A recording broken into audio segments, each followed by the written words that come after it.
Maths फंडा with दिल में आपका स्वागत है। इसके पहले की वीडियो आपने देखा होगा जिसमें मैंने समीकरण को कैसे बनाना है और समीकरण क्या है, बीजव्यंजक क्या है, समीकरण को कथनों से समीकरण कैसे बनाए जाते हैं और समीकरण को कथन कैसे परिवर्तित किया जाता है। इस वीडियो को पहले वाली वीडियो कब देख लीजिए, आपको स्पष्ट हो जाएगा चीज़ें। और जब हम समीकरण बना लेते हैं तो समीकरणों को हल करने की बारी आती है। हम देखें, हमने स्पष्ट किया आपको कि जब व्यंजक बनता है, व्यंजक में समीकरण बनाने के लिए उसके दो भाग होने चाहिए। तो वो दो भाग में जो समीकरण बन जाए तो उसको हल करने की भी अपने हल करना है और चर राशि x का मान प्राप्त करना है। ऐसी स्थिति में आपको यहाँ स्पष्ट कर रहा हूँ, एक चर का रैखिक समीकरण जो है उसको कैसे हल करें, हम समीकरणों को कैसे हल करें। तो आप यहाँ देखिए कि एक मैंने डिफाइन किया है, जैसे हर वीडियो में आपको डिफाइन करता हूँ कि क्या चीज़ है समीकरण का हल क्या है। तो किसी समीकरण में चर के स्थान पर, किसी समीकरण में चर जो संख्या रखने पर समीकरण सत्य रहता है वह मान समीकरण का हल होता है। किसी भी समीकरण में जो समीकरण दिया जाएगा, x धन 4 बराबर 5 आपको दिया है, बहुत सारे एग्जांपल्स बन सकते हैं, मैंने पहले वीडियो एग्जांपल भी दिए हैं। तो वो उस तरह का समीकरण बनेगा, उसमें चर राशि x है, एक चर, कोई भी एक चर होगा, x होगा या y होगा या कुछ भी हो सकता है। तो वो उसके यदि कोई संख्या हम रखते हैं या किसी हम मान को रखते हैं, वहाँ पर चर राशि भी हो सकती है, वो संख्या हो सकती है, बीजव्यंजक भी हो सकता है। उसको रखने पर यदि समीकरण के दोनों भाग बराबर होते हैं या वो समीकरण का हल तब होगा जब समीकरण सत्य रहता है, जो लिखा गया वो सत्य हो तो समीकरण का हल कहलाता है। देखिए एग्जाम्पल मैंने लिया यहाँ पर, x धन 4 बराबर 9 एक समीकरण है जिसमें चर राशि क्या है, x है और इसकी घात के नहीं एक चर का रैखिक समीकरण। अब x धन 4 बराबर 9, ये दोनों भाग बराबर होने चाहिए। अभी ये बराबर चिन्ह से यहाँ पर लिखे हुए हैं। तो एक x बराबर मैंने यहाँ 3 रखा, x बराबर 3 रखने पर, x बराबर 3 रखेंगे तो क्या होगा, x बराबर 3 रखकर 3 धन 4 बराबर 9, 3 धन 4 9, परंतु 7 3 4 क्या आता है 7, तो 7 बराबर नहीं है 9 के, लेकिन यहाँ क्या आएगा, बराबर नहीं है 9 के। समीकरण में आपने मान रखा 3 रखा, 3 धन 4 बराबर 9, समीकरण का हल कर रहे हैं। लेकिन जैसे ही आपने बायां भाग देखा 7 आया और ये आपको लिखना पड़ेगा यहाँ कि 7 बराबर नहीं है 9 के। तो 7 बराबर नहीं मतलब इसका क्या हुआ कि 3 जो है जिसको हमने मान रखा है 3, ये समीकरण का हल नहीं, क्योंकि मान समीकरण का जो कथन है, जो समीकरण बना है वो सत्य नहीं है। अब x बराबर ऋण 3 रखते हैं, मान लो तो x बराबर ऋण 3 रखने पर क्या होगा, हमने यहाँ समीकरण मान रखा x जगह ऋण 3, तो ऋण 3 धन 4 बराबर क्या होगा 9। समीकरण हमने लिखा जैसा था वैसा लिखा, परंतु जब हल करने जाते हैं तो ऋण 3 धन 4 में क्या बनता है 1, और यहाँ क्या है 9 है, तो हम यहाँ लिखना पड़ता कि 1 बराबर नहीं है 9 के, परंतु 1 बराबर नहीं 9 के। अतः ये जो x बराबर ऋण 3 था हम रखे थे, ये भी इस समीकरण का हल नहीं, क्योंकि समीकरण सत्य नहीं है। अब लास्ट एग्जाम देखिए आप यहाँ पर x बराबर हम क्या रख रहे हैं 5, x बराबर 5 रखने पर हमने समीकरण मान रखा, x का क्या रखना हमको 5, तो 5 धन 4 बराबर 9। अब इसको हल किया तो 5 और 4 क्या है 9, 9 बराबर 9, यहाँ पर 9 बराबर 9 आ रहा, माने समीकरण के दोनों भाग बराबर हो रहे हैं, मतलब समीकरण सत्य हो रहा है, इसलिए यहाँ पर क्या कहलाएगा, x बराबर 5 इस समीकरण का हल कहलाएगा। ये तो एक तरीका हुआ, ये स्पष्टीकरण हुआ कि जब जो समीकरण दिया जाता है उसमें चर राशि के जो मान हम रखते हैं उसके कारण दोनों भाग बराबर हो जाते हैं, तब वही मान केवल समीकरण का हल कहलाता है। पर इसको हल करने के तरीके अलग होंगे, हम इस तरह से एक एक मान को रख कर और चेक नहीं कर सकते कि समीकरण हल क्या आने वाला है। यहाँ हमने कुछ एग्जाम्पल देखा, पर ये एक है जिस मान को हम रखेंगे वो समीकरण के दोनों भाग बराबर करेगा, वही उस समीकरण का हल कहलाएगा। अब इसको हल करने के तरीके देखते हैं हम। समीकरणों के गुणधर्म कुछ, समीकरण के दो महत्वपूर्ण गुणधर्म है। समीकरण को हल करने की ये बेस लाइन है, इसको आपको समझना है।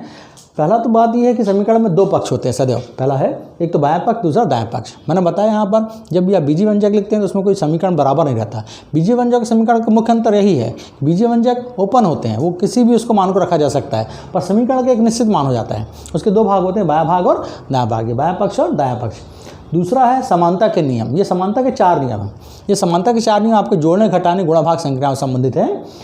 ये पहला एक नियम आपका है जोड़ने पर, यदि a बराबर b का मतलब है यदि यहाँ पर कोई समीकरण है, जैसे यहाँ x धन 4 a का मान काम कर रहा है और b क्या काम कर रहा है, 9 क्या काम कर रहा है, b का काम कर रहा है। तो x धन 4 a है और 9 क्या है यहाँ पर b है। तो कोई भी समीकरण है उसके दो भाग हैं, ये दो बराबर करके समीकरण दिया गया है, तो हम उसको यदि a बराबर b लिख रहे हैं तो उसमें a धन c बराबर b धन c होगा, मतलब c कोई भी राशि दोनों पक्षों में जोड़ी जाए तो समीकरण का सत्य रहता है, यानी उसका मान नहीं बदलता है। ये हम इसका उपयोग करते हैं।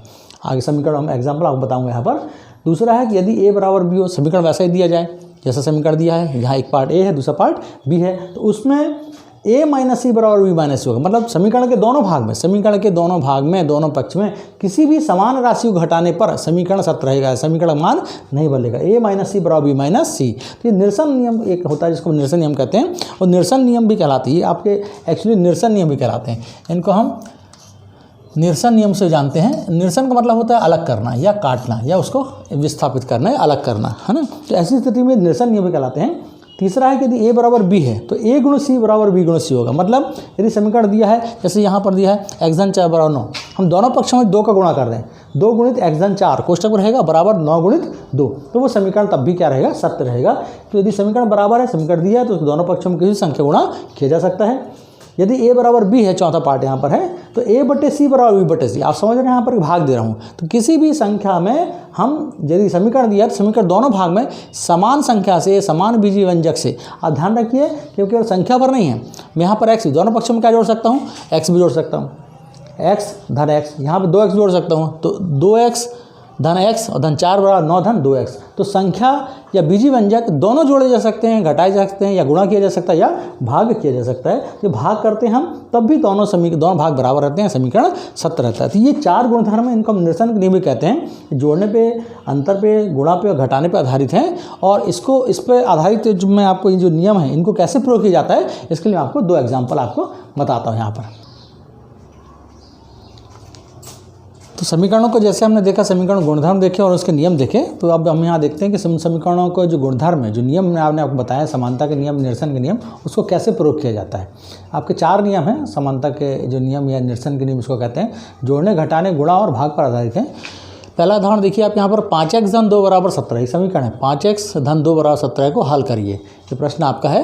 अब यहाँ ये बायां भाग है, दायां भाग है, हम हल करते हम लिखेंगे, समीकरण को पूरा लिखेंगे एक बार, 5x धन 2 बराबर 17। अब आपको ये देखना है कि इनमें से हम किसको निरसन कर सकते हैं। यदि धनात्मक राशि है तो कैसे निरसित होगी वो, ऋणात्मक राशि से। यदि ऋणात्मक है तो किससे निरसित होगी वो, धनात्मक राशि से।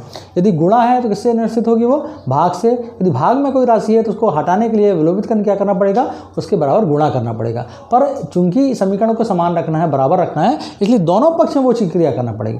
दोनों पक्षों में ही जोड़ना, घटाना, गुणा, भाग की क्रिया समान रूप से करनी पड़ेगी, तभी हमारा समीकरण क्या रहेगा, बैलेंस रहेगा या सत्य रहेगा। तो हम यहाँ क्या देख रहे हैं, हम 2 को हटाना चाह रहे हैं, ये धनात्मक है, तो हम दोनों पक्षों में 2 घटाने पर हम क्या करेंगे, 2 घटाएंगे। 2 घटाने पर 5x धन 2 और ऋण 2 बराबर क्या हो गया, 17 ऋण 2, दोनों में ऋण 2 घटाएंगे, ऋण 2 यहाँ भी आएगा, ऋण 2 यहाँ भी आएगा। अब ये जब हल करेंगे तो 2 और 2 क्या हो जाएगा, कट जाएगा, 0 हो गया यहाँ पर। यहाँ क्या बचे, केवल 5x बराबर, देखिए 17 में से 2 जाएंगे, कितना बचेगा, 15, तो 5x बराबर 15 यहाँ पर आ गया, हमारा समीकरण इस रूप में परिवर्तित हो गया। हमको देखना कि 5 हटाना है, यहाँ पर 5 यहाँ पर गुणा में है, हम क्या करेंगे, दोनों पक्षों में 5 से भाग देने पर, दोनों पक्षों में किससे भाग देंगे, 5 से। जब हम 5 से भाग देंगे, हमारा उद्देश्य क्या है, चर राशि के साथ जो संख्याएं हैं, चर राशि के साथ जो पद हैं, उनको क्रमशः निरसित करते जाएं, विलोपित करते जाएं। कभी कि हम दूसरे भाग में यूज़ क्रिया करते हैं, अगले उदाहरण बताऊंगा आपको यहाँ पर। तो हम यहाँ कर रहे हैं, x में से 5 हटाना चाह रहे हैं, 5 कैसे हटेगा, गुणा में है, तो किससे करेंगे, हम भाग करेंगे। तो 5x बटे 5, तो यहाँ भी करना पड़ेगा 15 बटे 5, दोनों में हमने भाग किया, जो a बटे सी और b बटे सी की आपको याद दिलाता है। ये हमारा भाग का नियम, चौथा नियम। यहाँ हमने किसमें किया था, a बराबर b हो तो a धन b, a धन c बराबर b धन c होगा, जोड़ने से किया था। आप यहाँ चाहते हो समानता के नियम से लिख सकते हैं, हर एक पद में समानता नियम लिख सकते हैं, निरसन नियम का प्रयोग करते हो ये भी लिख सकते हैं। अब हल करेंगे तो 5 5 कट जाएगा, x बराबर क्या आएगा, यहाँ 15 कटेगा, 5 या 15 कितना आ जाएगा, यहाँ पर सॉरी यहाँ पर 3 आ जाएगा। इस तरह क्रिया आपको ध्यान रखना, 5 से काटा, 5 का 5, 5 या 15, यहाँ आंसर आएगा हमारा ये 3 आएगा। तो x का मान कितना आ गया, यहाँ पर ये 3 आ गया। और आप 3 रख के यहाँ देख भी सकते हैं, यदि यहाँ 3 रखते हैं तो 5 से 3 15 होता है, और 15 में 2 जोड़ते क्या आता है, 17 आता है। तो x का वह मान, x का कौन सा मान आया, 3 आया, जो कि समीकरण में रखने पर समीकरण सत्य रहता है, वही उसका हल कहलाएगा, इसलिए x बराबर 3 इस समीकरण का हल है। अब एक दूसरा एग्जाम्पल आप देखते हैं, यहाँ पर एक समीकरण दिया, समीकरण हल करिए, 4x धन 8x बराबर 17x ऋण 9 और ऋण 1। आप देखिए समीकरण में जो अपने को हो बहुत सारे पद हैं, यहाँ पर x 3 बार आया है, लेकिन तब भी एक चर का रैखिक समीकरण कहलाएगा। और इसको हल करने का तरीका आप देखिए यहाँ पर गौर से, कि हम हल लिखेंगे, समीकरण लिखेंगे पुनः, 4x धन 8x बराबर 17x ऋण 9 और ऋण 1। अब यहाँ आप देखिए कि यहाँ पर समान पद हैं, हम जब बीजीय व्यंजकों को या बहुपदों को या समीकरणों को गिनते हैं व्यंजकों को, तो एक जैसे पदों को हम बढ़ाकर नहीं लिखते, उनको समान करके पदों को जोड़ लेते हैं, उसके बाद वो एक पद बन जाता है। इसी के आधार पर हम एक पदी है या द्विपदी या त्रिपदी, इसको हम पहचानते हैं। यहाँ 4x धन 8x समान पद है, इसको 2 बार लिखने की कोई आवश्यकता नहीं है। तो 4x समान पदों को जोड़ने पर हम क्या लिखेंगे, समान पदों को जोड़ने पर, तो 4x और 8x कितना हो जाएगा, 12x। इसी तरह 17x ऋण 9 और ऋण 1 जो है एक जैसे पद हैं, इनको 2 बार 3 बार लिखने की आवश्यकता नहीं है। तो ऋण 9 और ऋण 1 क्या हो जाएंगे, ऋण 10 हो जाएगा, 17x ऋण 10 होगा। अभी एक समीकरण बन गया जिसमें कि सभी पद जो समान पद है वो जुड़ चुके हैं। अब आपको देखना है, यहाँ पर दोनों पक्ष में 17x घटा, क्यों, यदि 12x घटा देंगे तो पक्ष क्या हो जाएगा, 0 हो जाएगा। तो ऐसी स्थिति में आप यहाँ पर ध्यान देंगे, दाएं भाग है, दाएं भाग से हम एक एक्स वाली राशि जो चर राशि को कैसे विलोपित करें, जिससे चर राशि कहाँ बचे, केवल बाएं वाले भाग में बचे। तो हम दोनों पक्षों में 17x घटाते हैं, जिस 17x विलोपित हो जाए। दोनों पक्ष 17 घटाया तो 12x ऋण 17x बाएं भाग में, और बराबर 17x ऋण 10 और ऋण 17x, दोनों पक्षों में ऋण 17x किया। अब देखिए 12x में 17x जाएंगे तो क्या होगा, ऋणात्मक राशि प्राप्त होगी ऋण 5x। एक और चीज़ यहाँ पर गौर करिए आप, मैंने यहाँ बीजी व्यंजक 17x को घटाया है। ये स्पष्ट आपको होना चाहिए कि जरूरी नहीं केवल संख्याएं ही घटाना है, संख्याओं से ही भाग देना है, संख्याओं से ही जोड़ना है, या संख्याओं को ही गुणा करना है, ऐसा नहीं है। हम बीजी व्यंजक को भी जोड़ना और घटाना करके समीकरण को बैलेंस करेंगे। उद्देश्य क्या रहता है कि हमारे जो बाएं भाग में जो है वो एक चर राशि बचे यहाँ पर। तो यहाँ ऋण 5x आया और 17x ऋण 10 और ऋण 17x और 17x कट गए, कितना बचा ये ऋण 10। अब देखिए यहाँ पर ऋण 5 है, आप चिन्ह सहित गुणा कर सकते हैं या भाग दे सकते हैं, जिससे आपको सीधे सीधे x का मान प्राप्त हो। यहाँ x का गुणा कितना है, ऋण 5। अब इस ऋण 5 को हटाना है, ये क्या है गुणा की स्थिति में, इसलिए इसको क्या करेंगे हम भाग करेंगे। तो हम दोनों पक्षों में ऋण 5 से भाग देने पर हम क्या करें, ऋण 5 से भाग देंगे। तो ऋण 5 से भाग देंगे तो ऋण 5 कट भी आएगा और ऋण ऋण क्या हो जाएगा, धन हो जाएगा।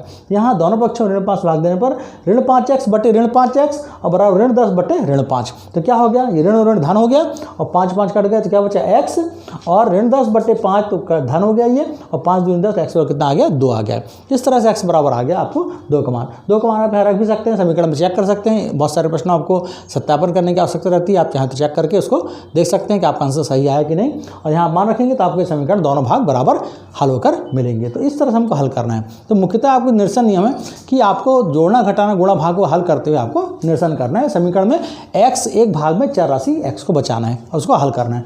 इनको हम पक्षांतर की विधि से हल करते हैं। बहुत सारे विद्यार्थी इसको पक्षांतर से हल कर सकते हैं। 5x धन 2 और 17 है तो 2 का पक्षांतर करेंगे तो यहाँ 70 ऋण 2 हो जाएगा, आप पक्षांतर लिखेंगे। पर निरसन नियम से करेंगे आपको तो इस तरह से दोनों भागों में किन चर राशि का या किस बीजी व्यंजक का आपने जोड़ना घटाना गुणा या भाग किया वो आपको लिखना पड़ेगा। उसके समीकरण क्रम से बैलेंस होते जाएगा और न्यूनतम स्थिति पहुंच जाएगा और केवल एक भाग में चर राशि बचेगी, एक भाग में संख्याएं बचेंगी। और इस तरह हम एक भाग में चर राशि, बाएं भाग में चर राशि बचाते हैं, दाएं में उसका मान प्राप्त होता है। इस तरह समीकरण का हल हो जाता है। आशा है कि आप वीडियो को लाइक करेंगे। कुछ आपको डाउट्स हैं तो आप कमेंट्स करिए और चैनल को सब्सक्राइब कर लीजिए, जो सारी वीडियोज़ मिल जाए। मेरे वीडियोज़ में आप प्ले लिस्ट में जाएंगे तो आपको सारे कक्षाओं के वीडियो मिल जाएंगे, 9वीं और 10वीं के, और उसमें अध्याय भी लिखे हुए हैं। तो आप अध्याय से भी अपने पसंद का वीडियो चुन सकते हैं और उसको अध्ययन कर सकते हैं। थैंक्स।